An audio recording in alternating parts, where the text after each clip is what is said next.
Hello everyone. Before we get started, make sure to like and subscribe and leave a comment saying where you're from and when you watched.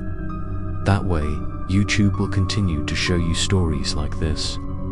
Now, let's get started.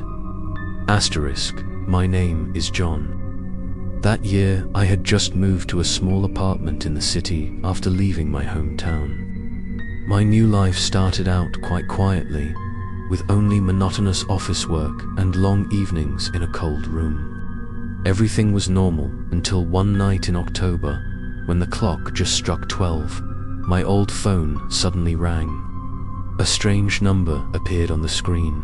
No name, just numbers repeating 6 times in a row. I shivered a little, but still picked up the phone, only to hear a long silence followed by heavy breathing and the sound of someone whispering far away. I said hello softly, but there was no answer, only the whispering sound getting clearer and clearer. Then the call abruptly ended, leaving a cold beep echoing in the dark room.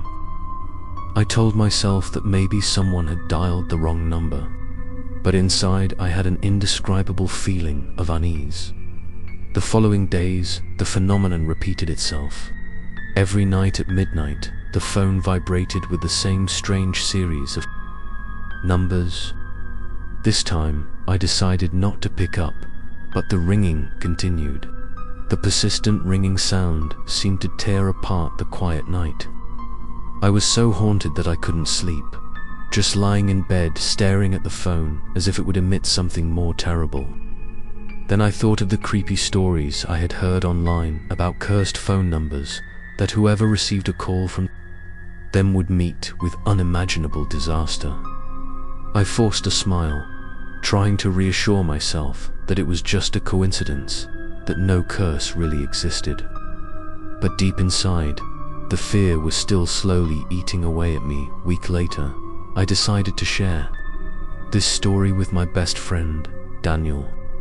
When I told him, Daniel burst out laughing, thinking that I was working too hard and imagining things. But when I showed him the call log, the strange series of numbers were all clearly visible at the same time frame. Daniel's face suddenly fell. He muttered that he had heard about a haunted phone number, that those who dared to answer would hear the voice of the dead. I shivered, half believing, half doubting, but Daniel advised me to change the number, or at least turn it off at night. I listened, but that night, even though I had removed the phone battery, I still heard the familiar ringing sound echoing in the room. I rushed to the table.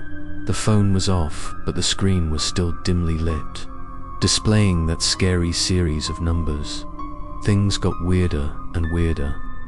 Every time I picked up the phone, I heard whispers, as if calling my name from afar. Once, I even heard a hoarse female voice clearly saying to answer, or else I would regret it. My body was cold. The hair on the back of my neck stood on end. My hands trembled, and I dropped the phone on the floor. From then on, I didn't dare to be alone anymore.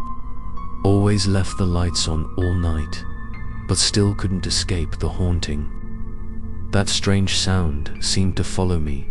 Even when I went to work or walked on the street, I still felt like there was a whisper surrounding me.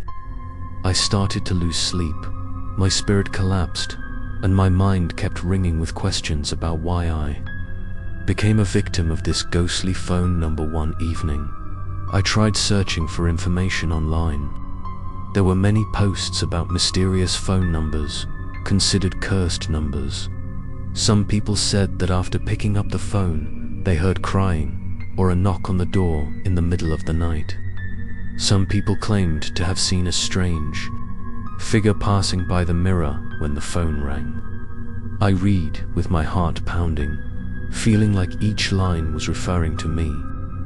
One of the posts also told of a young man who received a call from a similar number, only to be found dead in a locked apartment a few days later. The cause of death was not clear, but many believed that he was killed by that number.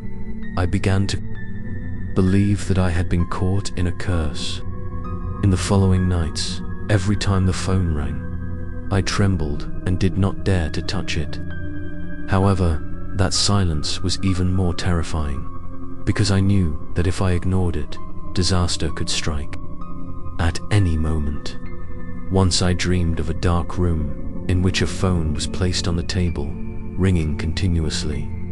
I walked closer and saw the screen showing my name, as if I was calling myself from somewhere else. When I woke up, cold sweat soaked my whole body. I trembled and looked around the empty room, only to see the phone lying still, but the screen still dimly lit. The story did not end there. The next night, when I tried to sleep, the phone rang again. This time, instead of a whisper, I clearly heard a deep, hoarse voice repeating a single sentence.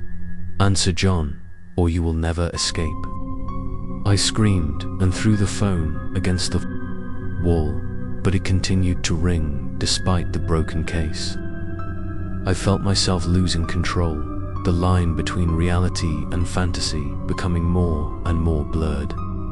I didn't know if I was living in a nightmare or really falling into the vortex of a curse. That night I lay awake, my mind spinning.